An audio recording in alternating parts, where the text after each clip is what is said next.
Yeah, Extra Bases, we are back. Jason Bristol, Jeremy Booth. There were some happenings in the American League West. And it's so funny, Jeremy, because I was thinking today, as I was trying to come up with topics, and I thought, you know what we might want to talk about? Whether this collapse by the Mariners is going to cost either A, Scott Servais his job, or B, Jerry Dipoto his job. And on Thursday, later in the day, we got the answer. It's it's point fingers time, Jason. You know, I mean, when you have somebody who's been a general manager. Now, I've said, I'm qualifying this for those of you who pay attention and listen, and I am thankful for you because it's a lot of fun. We have more and more fun. GMs need 7 years. I've said that before. I've said it with doesn't matter who you are, need 7 years, right? To really see your vision through. And very few get that. However, Jerry Dipoto has had 9 years. It's been that long. Yeah, 16, 17, 18, 19, 20, 1, 2, 3, and 4. 9 years for Jerry Dipoto in Seattle. That's enough time to have 2 reboots. And the people he picked up for at the time was Jack Zarenzik's crew, which I was a part of. 9 years, okay? That's a long time. There's just no way around it. That's a long time. And Scott Servais was, I think, a former teammate with Jerry Dipoto, I want to say in Colorado. And then they were together with the Angels at least, and he recruited him away or brought him away from the Rangers when Servais was in the front office there. So they've been together for 15 years now, ish, right? Not to mention teammates for whatever amount of time. And you point your finger at your guy who finds out on social media that he's been fired, which, by the way, that happens all the time.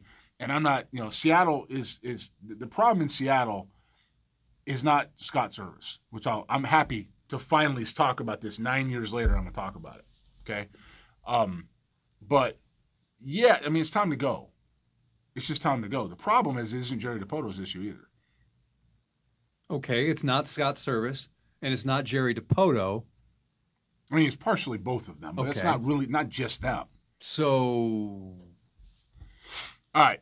Anytime you bring in a general manager, you're bringing a GM in, much like Dana was brought here and Click was right, and Luna, you're bringing guys in who have a skill set for where your organization is. You don't believe in what you're letting go, and you believe in somebody else come in and take that direction with what the previous regime did. That's no different than what happened in Seattle. They brought Jerry in, and Jerry is not a guy who drafts and develops. By the way, I just dropped this thing down with my foot. Should I talk from down here? That's good. Hang on. That's how you got size 15 feet. Is that the? That's what happened. Is that the revenge of the Mariners? No, it's not the revenge of the Mariners. Although I think I'm running out of teams in the AL West. So when you have that you have that type of situation, Jerry goes in, he sells the club, the ownership, and what he's going to do, right? It's no different than anything else. Jerry Dipoto is not a guy that really drafts and develops. He'll bristle at that, but that's the facts. That's not what he does. What he does is he has in-depth analytics. He reinvents a little bit how that goes around, what his thought processes are, and then he tries to do a little bit different version of what Luno did here with the Astros, which is just pick and choose the pro stuff and narrow it, and they draft heavy college. They took high school guys too, but heavy college. They change their scouting departments around to something extremely non-traditional, which is okay as long as you're getting results, right? But then they pivot on it. And the ownership says, he gets to a place, all right, I've done my job, I'm ready for more money. And ownership goes, no, I'm not giving it to you. And so he has to reinvent himself, right? And I think he's got a new contract. Again, another small extension, because Jerry will do what ownership tells him to, which is what he's supposed to do. The problem with Seattle isn't Jerry Dipoto. The problem is the guy that keeps telling him to change directions. And this guy has moved up from being an intern, because he's related to the owner, and now he's in a title that kind of has an axe to grind, like he's looking down on everybody else. It's not Justin Hollander, because he's below Dipoto, and it's not Jerry Dipoto. It's the guy above that. And I'm going to stop there with the name and let people guess. I promise you he's going to hear this, and he was there when I was there, and he's going to know that I'm talking about him, because he just looks down on everybody else that's underneath him and says, it's my way, and this guy doesn't know anything. Like he knows nothing. Jerry Dipoto, on the surface, is a very qualified executive. Not a fan of how he does things, but he's a qualified exec. He played, big leaguer, Northeast guy, had to work a little hard. There's a lot of winning traits about this guy with what he's done. He's a good evaluator. Like, he really is. He's a good evaluator. I don't like how he goes about it necessarily, but he shouldn't be having this type of failure. And so Servais is just the point finger guy. It's time to go for him. And the next guy is probably going to be Justin Hollander. And then you're going to run out of people besides the guy that's pulling the strings here and Jerry. And the guy that's pulling the strings is related to the person with the money. And Jerry's not. He has the cord. He would have the cord, yeah. Interesting. The Astros, Alex Bregman, the Astros, and Gremlins. That was one of the big stories from Wednesday. Okay. Did you hear that? I did not. You didn't hear it? We posted it all over social media. What about the Gremlins, though? Alex Bregman, mentioning what's up with his elbow, said basically the Gremlins in there, they got to keep them down, the swelling. They're creating stuff. I saw that. I mean, no tears or anything like that. Right? UCL intact, I believe was the phrase he used. Yeah. It's interesting. I don't know. I mean, I think the team said that he slept on it wrong. I think that's what we were told. That's what he said. Is that what he said? He said it, or the team said it. One or the other. I'm not sure. Right. I don't remember exactly. But, and again, here's another thing that I was planning on discussing with you. How about a move to first base? And voila! On the Fox broadcast tonight, we see Alex Bregman working out at first base because throwing is an issue. And then before this show, you threw out a name, and I was like, whoa! Yeah. Whoa! Yeah, I do that from time to time. I can see this. I can see this happening because I can see this because they're kind of similar. They're similar bodies, too. Really similar everything. Yeah. Well, not everything. Should I say who I said? Sure. Steve Garvey. Steve Garvey. Look at his career path. That was okay. You know, and the thing about Bregman is that Bregman's he'll never say this, but I told you a few years ago watching him complete plays, something was going on with the throwing. I told you that. A little bit high, a little bit. I'm not saying he was hurt. A little bit high, a little bit off, and then he nailed it. Well, I think that was an injury issue. Either way, at the time. Either way, these habits develop. It was about completing plays. In no way am I running the kid down as a defender. He's not a kid. He's a grown man. I've always been a big fan of Alex as his ability. You know, and as he's grown up, it's been fun to watch him mature, right? And you know, if he's saying this, he's staying on the field, and that's really good to see from him. Wouldn't expect anything less. Right. So when it comes to the Garvey comparison, the Astros need help across the diamond. Probably can run Dubon out there at third base pretty consistently, right? Create some other holes until Tucker comes back still. But, you know, we'll have to cross that bridge when they come to it, one problem at a time. For those who aren't familiar with Steve Garvey's early years, he came up as a third baseman. And moved over permanently to the other side of the diamond. And this is the Dodgers, right? Dodgers, yeah, borderline Hall of Famer. And who moved him? There was a third baseman that moved him across. Was it Bobby Valentine? Or Ron Zay. Oh, yeah, that guy. I forgot. Yeah, the Penguin. Yeah. Yeah, when the 80s Dodgers, early 80s Dodgers, late 70s Dodgers were together. Yeah. Steve Garvey. Yeah. Davey Lopes. Yeah. Bill Russell. Well, part of the greatest draft class of all time. Right. And then Ron Say at third base, and then they all broke up. I think Russell finished his career there. Lopes moved on and played a bunch of different places. Garvey went to the Padres, and then Say went to the Cubs. It's so funny we're talking about this because I have my Bible with me, the draft book. Talks about the 1968, and there you go. Yep. There's the photo. Yep. That was a 15-player haul, which included Garvey, Say, Lopes, Buckner, Ferguson, Valentine, Pachorik, and I believe Doyle Alexander. Forgot about Buckner. Yeah, I mean, you had Buckner all in one draft. That's pretty good. All in one draft. The Dodgers. Alex Bregman, 6 feet, 190. Steve Garvey, 5'10", 192. About right. I've stood next to Garvey, and growing up in L.A., Garvey was an L.A. hero, even with San Diego. So he used to come out and do all the little leagues and all stuff. You see Garvey all the time. We have comments We have comments. We have comments from our last podcast. Oh. And I always say I'm going to get to this stuff, and I never do. But this time I saw them. This was Good Gravy. Yeah. Describes the Astros Yannick. And then we talked about the trade of Kikuchi, Loperfido, Bloss, and Will Wagner. Some of the comments...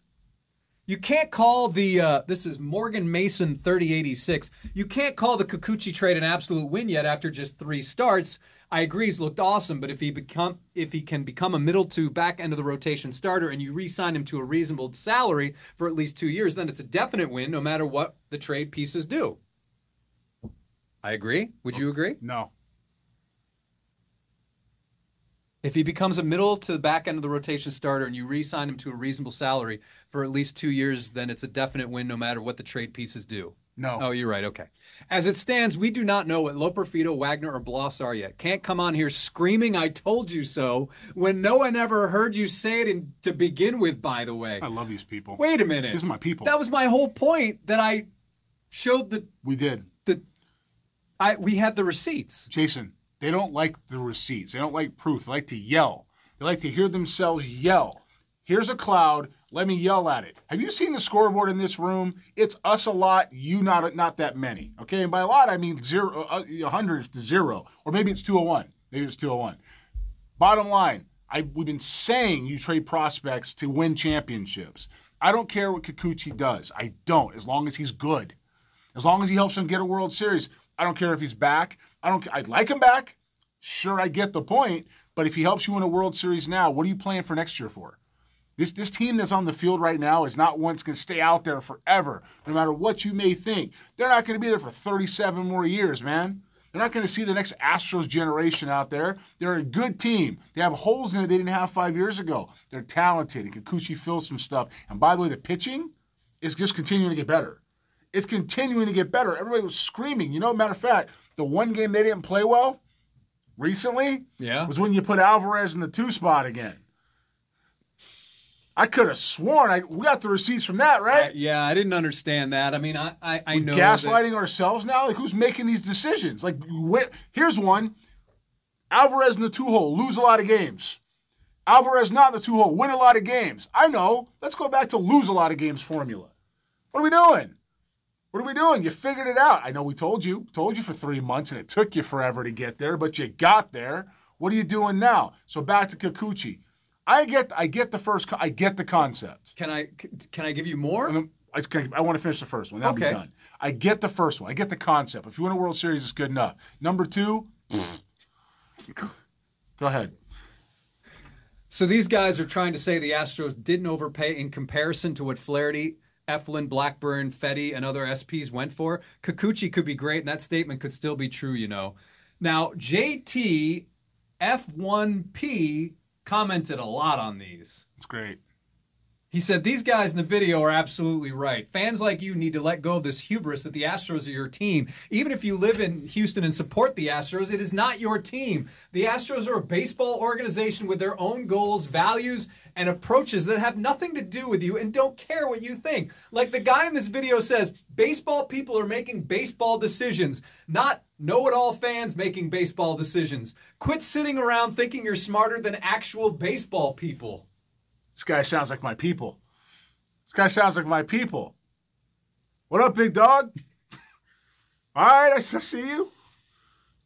Quote, prospects are just prospects until they can prove they are everyday big leaguers. That was from Rob VC1BX. That's right, because we're starting to figure it out. They got to play in the big leagues. Prospects are suspects until otherwise proven. JTN F1P also said he replied to a lot of these. Good. But one of his first comments was, exactly, it is a baseball team, not a fan ball team. That's right. Astros fans in Houston think they're smarter than actual baseball organizations. And the entire country feels that way. It's ridiculous. I love this guy. Who is this guy? I don't know, but... This guy's my people. My dude. All right. Also happening on Thursday, August 22nd, the big reveal, the unveiling of the New Balance Future Stars Series main event rosters. We are talking some of the best prospects in the class of 2025, as well as 2026. These are future major leaguers, future big league all-stars, future college all-Americans, future top draft picks. And we did the selection show not once, but twice. Did we shoot this last week? I mean, I'll be honest with you. I come in here with I got a lot of energy right now. I'm not sure what state or time zone I'm in, man. I'm still shocked. Go ahead. So the event will now be held at Globe Life Field, home of the Texas Rangers. It was originally supposed to be played at Minute Maid Park, the home of the Astros. Jeremy, you have written about this topic on X and other various social media platforms. This is your platform, and do you have anything else that needs to be said, or do you just want to roll on and talk about some of the kids in the event? Well, I'll say to talk about the kids in the event, watch the selection show. I think we did a good job. Yeah. Again, as you say, not once, which you can't see the first one, but twice. You can't see the second one. Thank you for doing that with me again. You know, I appreciate that. Man. Yeah, I'm with you. Come on. I am going to take this opportunity because it's clear people are paying attention and watching this stuff. I'm going to take this opportunity to thank the Harris County Houston Sports Authority. I'm going to thank the chairman. I want to thank Janice Burke. I want to thank Dan Gutera. I want to thank Grayson Moore and Mike Orta and Chris Massey and basically everybody I met with this crew over the last year, including the other day when I happened to go down and meet the rest of the crew, I guess we would say. Here's the story. We're going to tell a story and I'm going to do it quick, but the reason why I'm going to tell a little bit of the story is because now that it's out there, now that we put it out there, it's gotten back to me from very reliable sources that the Astros, somebody with the Astros is a little bit upset and would like me talk to. What? Like me talk to. They want somebody to talk to me. About my posts. Oh. About my posts. I want to talk about my posts. They want to talk to you about we want somebody to talk to me about my posts, about what happened. Oh, okay. Let's get this straight. I'm a very honest. When I say honest, I'm not afraid to admit when I'm wrong. I'm objective. I tell the truth. I'm not trying to embellish. I don't do any of that stuff. Okay. If the Houston Astros organization didn't want to have the story told about, at least so far, because there's a lot I haven't said, right, about how this went down, then you probably just don't behave this way.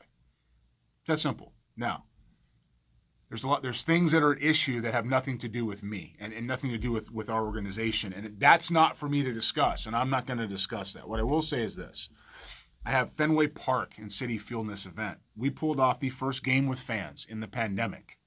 We worked with significant crews and stadiums and restrictions and care and spacing and any number of things you can think of.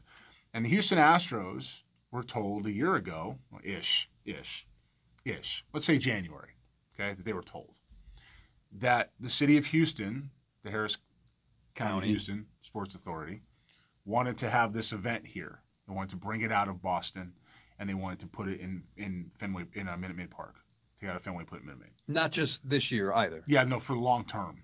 And since I live here, and since there's a lot that we can do here, it made sense to do that. It made sense to bring this amount of players and prospects home to Houston, certainly in the Astros ballpark, as well as another event, the Junior College Showdown, which had the national champion in it and the runner-up. We wanted those to be here in Minute Maid. That's what they want. That's what they wanted. They wanted this to be a part of the Houston Renaissance in sports that they've had quite a bit of difficulty working through and working around with some of the people that have tried to get in their way. The Astros ignored the first request. It's okay. It was some time, right? The Texas Rangers wanted the event. They took it. And they treated us like kings. They opened the doors for us. They let us in the building. We had 5,000 people there. We had 400 scouts there, with no effort. And I mean that to say, there wasn't any time to really promote this thing. It was something we put together, and it was good. But we had this planned. The Astros and the HCHSA met multiple times have email trails that this event was going to happen. Now, somehow the Houston Astros had some miscommunication. I won't go past that because that's not for me to say. They had miscommunication, okay? But they didn't put anything on top of my dates. They were my dates. They didn't put anything on top of them. Wide open. There's nothing in there now, and there won't be anything tomorrow. There wasn't anything on top of them. You know, fast forward the rest of the year, we go through consistent promotions. I'm tagging them on social media constantly, something that now they seem to catch, but they didn't catch before. We got videos put out there. We go do selection shows. The Sports Authority comes to Vanderbilt to record this stuff. They meet the kids. They take the photos. It's all this effort and build up to have this event, this awesome event that we've been able to put on that had 95 drafted players this last draft, another 8 signed as free agents, or at least have the opportunity to, was going to be right here in our backyard. And then on August 6th, I think, whatever that Monday was, I'm driving back from Nashville, and I get a phone call that says, hey, we got an issue. Somehow the Houston Astros had now decided with an event 7 weeks away to raise an issue with something that they were told about before. And the reason they gave was field maintenance. They said that with where they were in the standings, they needed to have time to get the field ready. That's what they said. All right, I get it. Been in the game a long time. Totally get it. I offered them a solution, which was different than what I originally had suggested. The solution was, I'll do X and Y, which will protect your field on both sides, front and back, in case you get to the playoffs, which they should, and that you're home for that first 3 days because that's where they fit in the standings. That's where they're going to be. We'll protect your field. We'll be limited. We'll make sure we stay off the edges. We'll stay off the tough spots. We'll be in and out. We'll play at different times. We'll make sure Sunday. I did everything we could. Reasonable situations, as it was phrased to me today, could work this through. The Houston Astros decided to say absolutely not, and they decided to tell the city, my deal was with the city, that they were going to revoke the government dates that the city gave us. Again, this was a free event to kids. This was something that the people coming in, there's no charge to fans that are going to be in the building. It was basically about having an unbelievable high school sports, in a high school sport crazy town, by the way, to have that stuff here from all over the country and be part of this, as well as other events to come behind it, and the Astros stopped that. That's what happened. Now, we tried for 2 weeks to negotiate with it. We talked all the way through it. Sports Authority is awesome. If I'm anybody else around the country, I'm listening and I'm saying, I want to come and I want to do this. I'm going to be here and I'm bringing stuff to Houston just like anywhere else because these guys care. They care about the city. They care about the people. They've shown me nothing but care and concern, and they're going to continue to see us through this because you know what? It ain't my fault. I had to deal with them, and they decided they were going to go ahead and get that deal cemented with a normal standard of business, and the Astros just decided to change their mind. Now, I guess they have the right to change their mind, from what I heard. There's not a whole lot we can do, but if you guys want to know how valuable the event is, the same Texas Rangers picked it up in a few hours. And then it just came about hurdles and insurances and pricing and what we could do to get in there because we're late, man. And by the way, the Astros were told it was going to cost several $100,000 in change for me, and they didn't care one bit. They said, no, it's your problem. You stick to it. Then they were told that I had to move an event because I wrote the email, Jason. I had to move an event. Couldn't get to the Dominican Republic when I was supposed to. I had to move an event, couldn't leave town. And now this event that we have in the main event's the same time as 2 other junior college events, and now I got to go add more staff. Now, I'm not complaining.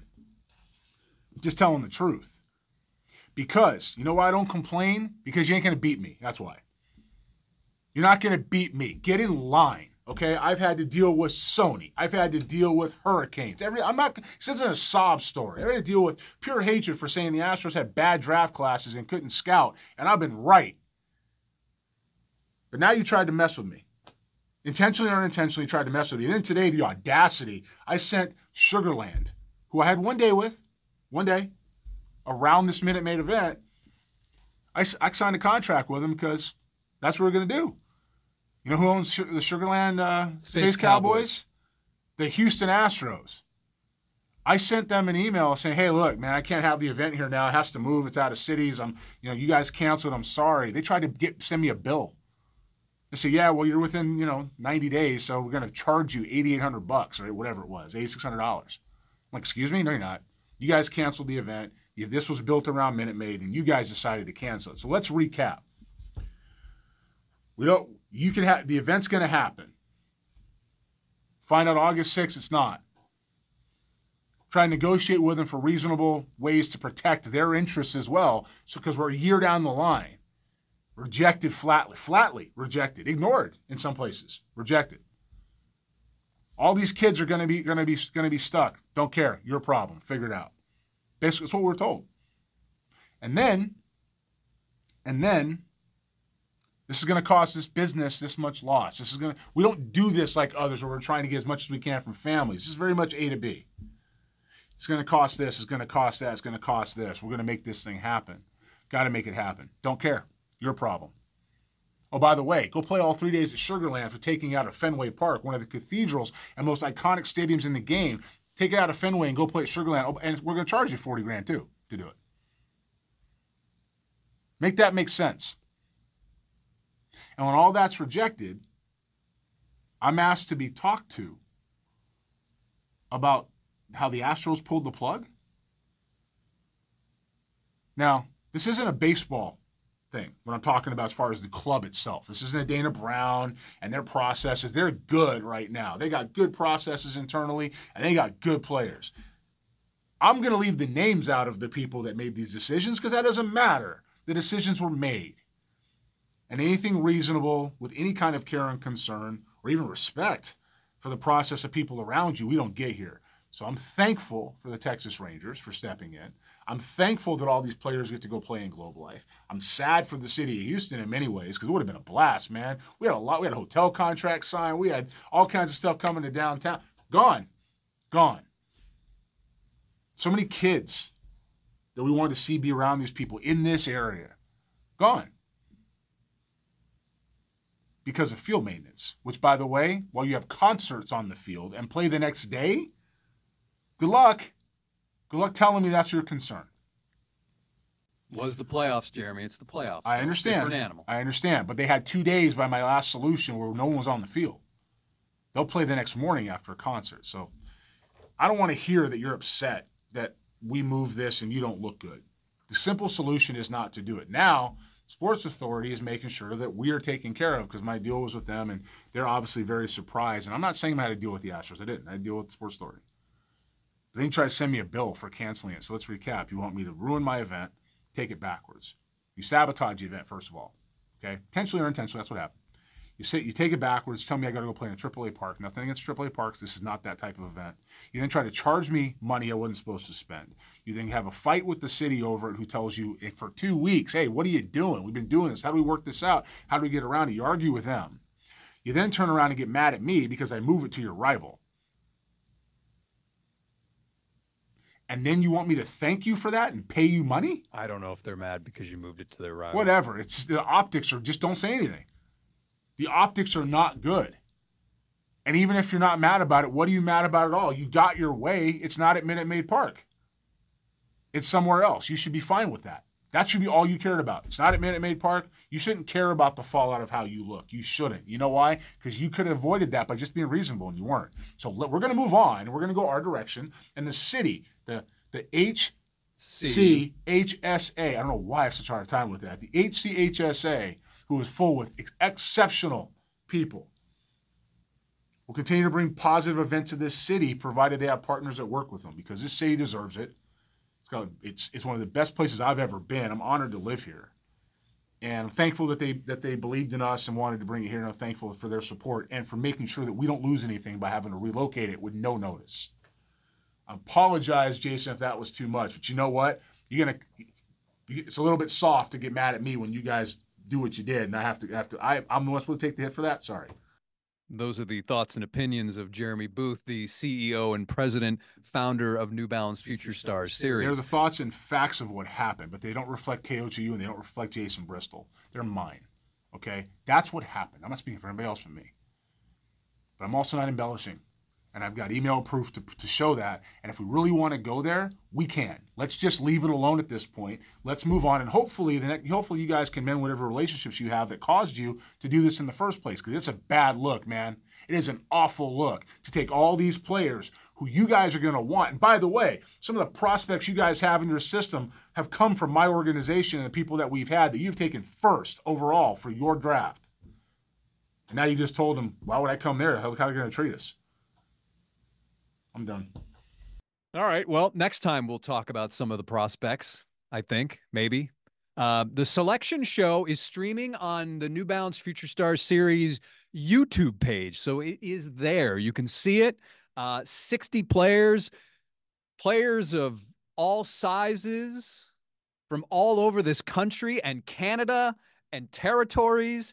And there are some guys that we look back 10, 15 years from now, they will be impact guys in Major League Baseball.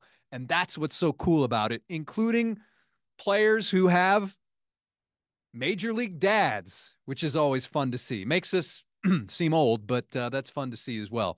All right, that's going to do it for this Extra Bases with Bristol and Booth. For Jeremy, I'm Jason. Of course, leave your comments, concerns, questions, and everything else below. And until next time, thanks for listening and watching to Extra Bases.